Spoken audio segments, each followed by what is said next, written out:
Assalamualaikum warahmatullahi wabarakatuh. Sebelumnya perkenalkan nama saya Marsa Mawana Friza dengan NIM G311250052. Jadi di sini saya akan menjelaskan tentang sumber hukum Islam Al-Qur'an. Yang pertama ada Islam memiliki sistem hukum yang sempurna.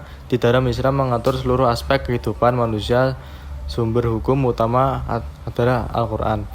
Firman Allah yang diturunkan kepada Nabi Muhammad. Al-Quran juga memuat prinsip ibadah, moral, sosial, dan hukum yang relevan sepanjang masa. Lalu ada pengertian Al-Quran. Al-Quran adalah firman yang diturunkan kepada Nabi Muhammad melalui malaikat Jibril sebagai pedoman hidup manusia. Secara bahasa berasal dari Qara yang berarti membaca Al-Quran, tertulis dalam mushaf dimulai dengan Al-Fatihah dan diakhiri dengan Anas. Lalu ada kedudukan Al-Quran sebagai sumber hukum Islam. Al-Quran merupakan sumber hukum Islam tertinggi dan utama. Semua masalah hukum merujuk kepada Al-Quran dan menjadi pedoman hidup bagi seluruh umat manusia. Sumber hukum Islam lainnya seperti sunnah, ijma, qiyas hanya berfungsi menjelaskan dan melengkapi isi Al-Quran.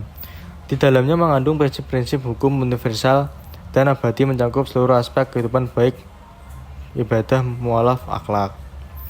Lalu ada contoh-contoh hukum dalam Al-Quran, yaitu ada ibadah sholat. Ini terkandung dalam surat Al-Baqarah ayat 43, yaitu tentang zakat dan puasa dan haji. Lalu yang kedua ada muamalah, yaitu jual beli dan larangan riba. Artinya larangan riba di dalam Islam itu dilarang. Lalu ada yang ketiga, ada perkawinan, aturan nikah, talak dan hak anak. Ketika kita sedang berumah tangga atau kita sudah berumah tangga, aturan talak dan nikah itu terkandung dalam Al-Quran. Lalu yang keempat ada warisan, yaitu pembagian harta peninggalan. Lalu yang kelima ada pidana hukuman untuk zina, pembunuhan, pencurian dan sebagainya. Lalu yang keenam ada hukum taklif, wajib, sunnah, mubah, makruh, haram. Lalu yang ketujuh ada hukum politik. Hukum politik ini mengatur semua kepemimpinan dan keadilan sosial. Lalu ada makna Al-Quran sebagai sumber hukum. Al-Quran menjadi pedoman hidup utama umat Islam dalam seluruh aspek kehidupan hukum. Lain seperti sunnah, ijma harus bersumber dan tidak boleh bertentangan dengan Al-Quran itu sendiri. Lalu di sini saya ada penutup. Sebagai umat Islam hendaknya kita senantiasa menjadikan Al-Quran sebagai pedoman utama dalam setiap aspek kehidupan, pemahaman terhadap isi dan makna Al-Quran perlu ditingkatkan melalui pembelajaran tabur dan pengalaman dalam kehidupan sehari-hari.